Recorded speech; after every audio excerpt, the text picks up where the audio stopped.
কি বয়ফ্রেন্ড যদি হই আমি তোমার? খারাপ লাগবে কি? আমি জিম করছি কিন্তু, এই দেখো দেখো দেখো সে তো জিম Body তো body। আমিও করি। কিন্তু দেখে তো আমার মনেই হচ্ছে না তুমি জিম করো। আমি কি মোটা হওয়ার জিম করি? তাহলে বা রোগা হওয়ার জিম করি? তাহলে জিম ফিট থাকার জন্য। আচ্ছা, আর আমি তো মানে বডি শডি বানানোর জন্য ট্রাই করছি, তার কারণ আমি শুনেছি যে বডি ফডি থাকলে নাকি ভালো গার্লফ্রেন্ড পাওয়া যায়। যেতেই পারে। ওর জন্য মানে তোমাকে পেয়েছি আমি।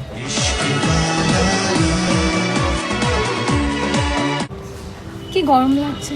ফু দেবো আমি, ফু দেবো না। তাহলে? আমি এমনি বললাম, রাস্তায় খুব রোদ তো, ওই জন্য গরম লাগছে। আচ্ছা তো আমি তোর হাওয়া দিয়ে দিচ্ছি। না একদম না, একদম না। কেন? এমনি। তাহলে কি বলছো বলো? কি বলবো? মানে আমাকে কষ্ট দিয়ে চলে যাবে? তুমি কি বলার জন্য, কি হেল্পের জন্য বললে সেটাই তো হেল্প তো বললে। আমার তো এখন আর চাই না, মানে আমি এখন আর যাবো না বাংলাদেশ। আমি তোমাকে পেয়ে গেছি মানে আমি ইন্ডিয়াতেই থেকে যাবো।